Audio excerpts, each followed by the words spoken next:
अस्सलाम वालेकुम। जी हम लोग ने डिस्कस किया था कि हम इंशाल्लाह ताला अपने आई कैप के जो इम्पोर्टेंट टॉपिक्स हैं उनकी डिस्कशन किया करेंगे डेली बेस पे, उनके टॉपिक्स को देखा करेंगे। तो आई कैप के पिछले 5 साल के पेपर को एनालाइज़ करने के बाद मुझे एक चीज़ नज़र आई है कि पहला जो क्वेश्चन होता है आई कैप का, वो आपके चैप्टर जो पहले चैप्टर्स हैं उनमें से होता है जी, और उनमें से भी किस चीज़ के बारे में, प्रोडक्शन पॉसिबिलिटी कर्व के बारे में, PPC, production possibility curve. Basically ये आपके इकोनॉमिक्स की जो डेफिनेशन है, जो इकोनॉमिक्स का बेसिक कॉन्सेप्ट है, उस चीज़ को ये डिपिक्ट करता है। मतलब इकोनॉमिक्स क्या चीज़ थी? इकोनॉमिक्स कहते हैं जनाब to satisfy unlimited want with limited resources. ठीक है, मतलब रिसोर्सेज आपके पास लिमिटेड हैं और वांट्स आपकी अनलिमिटेड है। तो इस वजह से आपको क्या करना पड़ेगा, आपको अपने रिसोर्सेज को इस तरह से यूटिलाइज़ करना पड़ेगा कि आपकी वांट भी सेटिस्फाई हो जाए और रिसोर्सेज भी सारे के सारे यूटिलाइज़ हो जाएं। तो प्रोडक्शन पॉसिबिलिटी कर्व कुछ इसी तरह की है। डेफिनेशन इसकी क्या है जी? It is a curve that shows all possible combination of 2 or more products that can be produced with all given resources. इसका मतलब क्या है कि जनाब ये एक ऐसी कर्व है जो कि क्या शो करती है, वो तमाम कम्बिनेशंस शो करती है। कौन से कम्बिनेशन?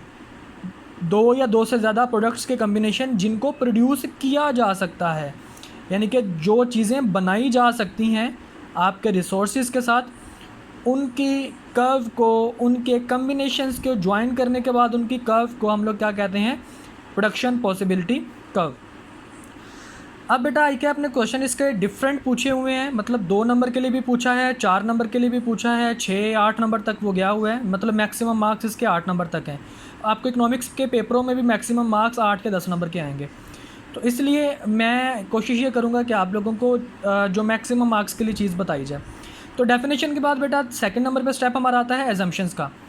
एजम्पशंस बेटा आपने लेनी है, 3 एजम्पशंस हैं। मुख्तलिफ एजम्पशंस हो सकती हैं, जैसे आपका मॉडल बना हुआ होगा। मैंने अपने मॉडल को आसान रखने के लिए 2 प्रोडक्ट्स लिए हैं। मैंने कहा जी there are 2 products, books and guns. 2 products हैं, बुक्स और गन्स। रिसोर्सेज आर फिक्स्ड और लिमिटेड। रिसोर्सेज जनाब आपके पास लिमिटेड हैं और सारे के सारे रिसोर्सेज को मैंने यूटिलाइज़ करने हैं। उसके बाद कहते हैं जी resources are unequal efficient regarding books and guns. मतलब इनकी एफिशिएंसी सेम नहीं है। कुछ रिसोर्सेज हो सकता है गन्स बनाने में ज़्यादा एफिशिएंट हो और बुक बनाने में थोड़े से कम एफिशिएंट हो। मतलब कोई ऐसा कारीगर भी तो हो सकते हैं ना रिसोर्सेज। फॉर एग्जांपल मैं कहता हूँ आपके पास कोई गन्स बनाने वाले कारीगर हैं और आप उनको कहते हैं जी बुक्स बना दें, गन्स के ऊपर बुक लिखें, तो वो बुक लिखने के काबिल इतने ज़्यादा नहीं होंगे जितना गन को ठीक करने या बनाने के काबिल होंगे। तो खैर इस चीज़ को एक्सप्लेन करने के लिए मेरे पास थर्ड नंबर पे जो स्टेप आता है वो आपके पास आता है टेबल। टेबल क्या कहता है?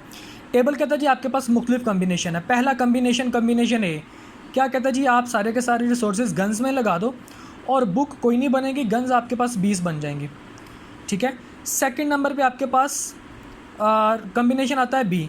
वो कहता है जी आप ऐसा करें, आप एक बुक बना दें। अब एक बुक बनाने के लिए क्या करना पड़ेगा मुझे, क्योंकि रिसोर्सेज तो मेरे लिमिटेड हैं, तो एक बुक बनाने के लिए मुझे अपने थोड़े से रिसोर्सेज को गन्स की तरफ से बुक की तरफ शिफ्ट करना पड़ेगा। मतलब कुछ बंदे मुझे गन से हटाकर बुक लिखने में लगाने पड़ेंगे। तो बेटा जब मैं रिसोर्सेज को गन्स से हटाकर बुक की तरफ लगाऊंगा तो रिसोर्सेज ऑटोमेटिकली आपके पास गन्स की प्रोडक्शन क्या हो जाएगी, कम हो जाएगी। तो एक यूनिट गन का हासिल करने के लिए मुझे 1 यूनिट बुक का हासिल करने के लिए मुझे 2 यूनिट गन्स के छोड़ने पड़े। तो इसका मतलब क्या है, 1 यूनिट को हासिल करने के लिए जितने यूनिट मैं छोड़ता हूँ, फोरगोन करता हूँ फॉर बेस्ट नेक्स्ट ऑल्टरनेटिव, उसको मैं कहता हूँ अपॉर्चुनिटी कॉस्ट। तो अपॉर्चुनिटी कॉस्ट का जो कॉन्सेप्ट है वो भी यहाँ पे अप्लाई हो रहा है। अपॉर्चुनिटी कॉस्ट क्या चीज़ है? वो कहता है जनाब to obtain next best alternative the units that are forgone its cost would be called opportunity cost. मतलब ऐसे यूनिट्स की कॉस्ट जो कि हम लोग छोड़ रहे हैं किसी दूसरी चीज़ के एक एडिशनल यूनिट को हासिल करने के लिए। इसी तरह से कम्बिनेशन सी आपको कहता है जनाब अगर आपने 2 बुक्स बनानी है तो मज़ीद रिसोर्सेज आपको गन्स से हटाकर बुक्स की तरफ लेके जाने पड़ेंगे। अब बेटा यहाँ पे मुझे रिसोर्सेज थोड़े से ज़्यादा लगाने पड़ेंगे। क्यों? क्योंकि ऊपर मैंने क्या बात की है, मैंने ऊपर ये बात की थी अजम्पशंस में। थर्ड अजम्पशन देखिए, resources are unequal efficient regarding books and guns. तो रिसोर्सेज आपके पास क्या है, अनइक्वल हैं। तो रिसोर्सेज अनइक्वल होने की वजह से मुझे यहाँ पे क्या करना पड़ेगा, मुझे थोड़े से ज़्यादा रिसोर्सेज लगाने पड़ेंगे। मतलब अब मैं क्या करूँगा, बजाय गन्स इक्वल कम होने के, क्योंकि रिसोर्सेज एफिशिएंट नहीं है, तो मैं ज़्यादा बंदे, मतलब अब दो बुक्स बनाने के लिए ज़्यादा बंदे छोड़ूंगा। यानी कि एक एडिशनल यूनिट के लिए पिछले यूनिट की निस्बत अगला यूनिट जो अभी इनकमिंग यूनिट है उसमें मुझे ज़्यादा रिसोर्सेज लगाने पड़ेंगे, जिसकी वजह से मेरी गन्स के जो यूनिट्स हैं वो क्या हो जाएंगे, कम हो जाएंगे। मतलब 18 से 14।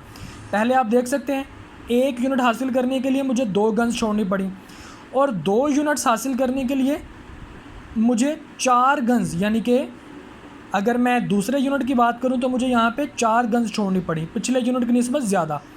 इसी तरह से कम्बिनेशन डी आपको कहता है जी 3 बुक्स या थर्ड बुक बनाने के लिए आपको मज़ीद पिछले की निस्बत ज़्यादा यूनिट्स छोड़ने पड़ेंगे। तो अब 8, ठीक है, 6 और उसके बाद 8, ठीक है। तो बेटा ये मेरे पास टेबल आ गया। मैंने बेसिकली अपने जो फोरगोन यूनिट्स हैं उनको ऐसा ऐसा मैंने क्या करना है, इंक्रीज़ करवाते जाना है। और इसके बाद इसी चीज़ को जब मैंने अपनी डायग्राम में लेके आया, तो डायग्राम में देखिएगा ज़रा, मेरे पास एक्स एक्सिस पे बुक्स हैं और वाई एक्सिस पे मेरे पास गन्स हैं। इस चीज़ को हम लोग लिख लेते हैं जी। तो एक्स एक्सिस पे बुक्स आ गई और वाई एक्सिस पे गन्स आ गई। तो बेटा देखिएगा, जब मेरे पास ज़ीरो प्रोडक्शन थी बुक्स की तो मेरे पास गन्स कितनी थी, 20। वो देखिए मैंने ऊपर 20 के ऊपर क्या कर दिया, जो कम्बिनेशन ए था उसको मैंने मार्क कर दिया। जब मुझे एक बुक बनानी है तो 2 यूनिट छोड़ने पड़ेंगे, गन्स के यूनिट 18 आ गए, मेरे पास बी कम्बिनेशन आ गया, वो मैंने पॉइंट लगा दिया।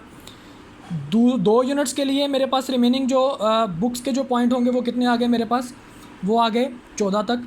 इसी तरह से डी कम्बिनेशन और ई कम्बिनेशन, जब मैंने इन पॉइंट्स को आपस में ज्वाइन कर लिया तो मेरे पास ये कम्बिनेशन एक कर्व बन के, जिसको मैंने क्या कहा, ये मेरे पास क्या है, पीपीसी, यानी कि प्रोडक्शन पॉसिबिलिटी कर्व या production possibility frontier.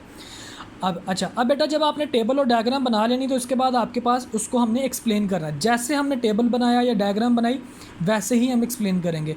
Like my words, मेरे जो वर्ड्स हैं इनको मैंने, आप अगर इनको लिख देंगे, रिटन में ले आएंगे तो यही आपके पास एक्सप्लेनेशन बन जाएगी, ठीक है। मतलब मैं क्या कहूँगा, मैं कहूँगा जनाब मैंने क्या किया, एक्स एक्सिस पे बुक्स को लिया, वाई एक्सिस पे मैंने गन्स को लिया। तो जनाब मैंने देखा मेरे टेबल के अकॉर्डिंग अगर मैं 0 यूनिट ऑफ बुक्स करता हूँ तो मेरे पास 20 यूनिट्स ऑफ गन्स आते हैं, तो मेरे पास ये कम्बिनेशन ये आ गया। इसी तरह से कम्बिनेशन बी, सी, डी और इन सबको मैंने आपस में मिला दिया। अच्छा, अब इसके बाद बेटा कुछ आई कैप ने एक सवाल एक दफ़ा पूछा था जी, प्रॉपर्टीज़ आपने बतानी है या रीजंस बतानी है पीपीसी की। रीजंस का मतलब क्या है कि पीपीसी कर्व ऐसी क्यों है जैसी बनाई गई है। अब कर्व कैसी है, कर्व 2 तरीके की है। एक है आपके पास नेगेटिवली स्लोप्ड और दूसरा है आपके पास कनकेव टू ओरिजिन, ठीक है। अब बेटा एक्सप्लेनेशन के बाद, अब ये जो यहाँ तक चीज़ तो हमारी पीपीसी कंप्लीट हो गई है। अब एडिशनल चीज़ हम इसलिए कर रहे हैं कि आई कैप ने इस तरह के सवाल भी आपसे पूछे हुए हैं। तो 2 प्रॉपर्टीज़ हैं पीपीसी की या इसके रीजंस, एक है नेगेटिवली स्लोप्ड और दूसरी है कनकेव टू ओरिजिन। तो नेगेटिवली स्लोप्ड की अगर हम लोग बात करते हैं तो कहते हैं जनाब नेगेटिवली स्लोप्ड क्यों है। देखिए बेटा, जब हमें रिसोर्सेज, क्योंकि हमारे लिमिटेड हैं, स्कार्स रिसोर्सेज हैं, इस वजह से हमें क्या करना पड़ता है, हमें अगर एक चीज़ को प्रोड्यूस करना है तो दूसरी चीज़ की प्रोडक्शन को थोड़ा सा कम करना पड़ेगा। क्यों जी, क्योंकि हमें रिसोर्सेज थोड़े से शिफ्ट करने पड़ेंगे। अगर एक चीज़ का यूनिट हासिल हो रहा है तो दूसरी चीज़ का यूनिट हम फोरगॉन कर रहे हैं। इसी चीज़ को हमने अपॉर्चुनिटी कॉस्ट भी कहा था।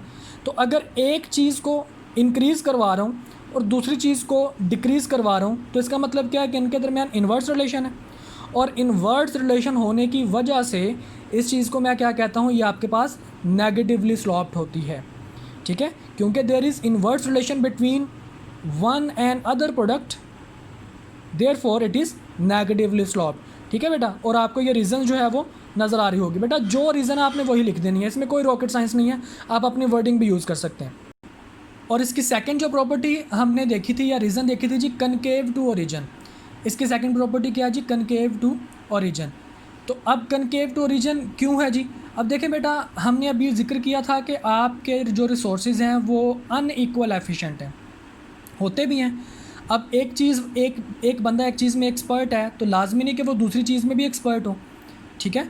तो इसलिए क्योंकि रिसोर्सेज अनइक्वल एफिशिएंट हैं, एक चीज़ के लिए कम एफिशिएंट है, दूसरी चीज़ के लिए ज़्यादा एफिशिएंट है, तो जिस चीज़ के लिए कम एफिशिएंट है मुझे वहाँ पर रिसोर्सेज ज़्यादा लगाने पड़ेंगे, ऐसा ही है ना। मतलब अगर मैं ये कहता हूँ कि जनाब गन्स बनानी है और जनाब कारीगर बैठे हुए हैं तो गन्स वो ज़्यादा से ज़्यादा बना सकते हैं। अगर मैं उन्हीं बंदों को कहता हूँ कि भाई आपने बुक भी बनानी है, तो वो बंदे मुझे थोड़े से ज़्यादा लगाने पड़ेंगे उस तरफ। क्यों? क्योंकि वो उस चीज़ के लिए क्या है, इनएफिशिएंट हैं। ठीक है, अनइक्वल एफिशिएंसी होने की वजह से मुझे अगर कोई एक चीज़ का एडिशनल यूनिट हासिल करना है तो उस यूनिट में मुझे ज़्यादा रिसोर्सेज लगाने पड़ेंगे। तो बेटा जब मैं ज़्यादा रिसोर्सेज की तरफ जाऊंगा तो ऑब्वियसली वो स्ट्रेट लाइन तो नहीं बनेगी, वो आपके पास क्या बनेगी, कनकेव टू ओरिजिन। अच्छा, अब इस चीज़ को हम लोग एक वर्ड लिखते हैं, marginal rate of transposition. Marginal rate of transposition इसका मतलब है कि जनाब जिस रेट से आप क्या कर रहे हैं, अपने रिसोर्सेज को ट्रांसफ़र कर रहे हैं। ठीक है, उसको हम लोग क्या कहते हैं, marginal rate of transposition, MRT हम लोग उसको बोलते हैं, marginal rate of transposition, MRT। अच्छा, अभी मैं अगर टेबल में हम लोग जाएं तो वहाँ पे हमने MRT नहीं लिखा था, अभी हम लोग उसको MRT भी लिख लेते हैं।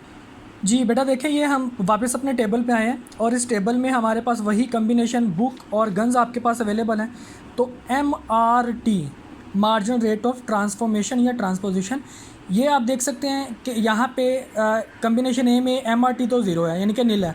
तो जैसे ही मैंने एक एडिशनल यूनिट हासिल किया, मतलब 2 for 1, उसके बाद कम्बिनेशन बी के लिए 2 for 1, कम्बिनेशन सी के लिए 4 for 1, यानी कि एक एडिशनल यूनिट हासिल करने के लिए मुझे 4 यूनिट छोड़ने पड़ रहे हैं। फिर एडिशनल यूनिट को हासिल करने के लिए मुझे 6 यूनिट छोड़ने पड़ रहे हैं। तो इसका मतलब क्या है कि मुझे MRT ऐसा ऐसा क्या करना पड़ेगा, इंक्रीज़ करना पड़ेगा। मार्जिनल रेट ऑफ ट्रांसपोजिशन मुझे क्या करना पड़ेगा, ऐसा ऐसा इंक्रीज़ करना पड़ेगा। और यही रीज़न है मेरे PPC कर्व का कनकेव टू ओरिजिन होने की। ठीक है जी, तो हम लोग क्या कहेंगे, अनइक्वल एफिशिएंसी ऑफ रिसोर्सेज, जिसकी वजह से हमें क्या करना पड़ेगा जनाब, मार्जिनल रेट ऑफ ट्रांसपोजिशन, यानी कि थोड़े से ज़्यादा रिसोर्सेज लगाने पड़ेंगे। उस वजह से आपकी जो ये चीज़ क्या है, कनकेव टू ओरिजिन बन जाती है।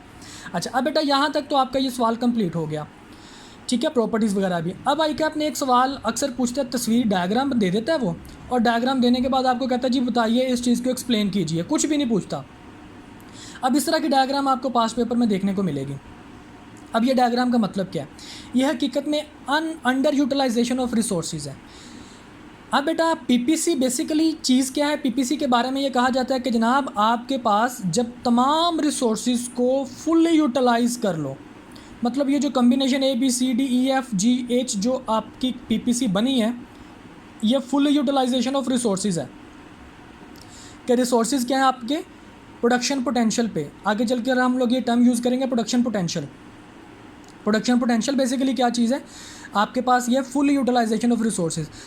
आप अपने रिसोर्सेज से इससे ज़्यादा चीज़ें नहीं प्रोड्यूस कर सकते। अब इसमें एक पॉइंट है एज पॉइंट, बेसिकली आपके पास ये अचीवेबल है।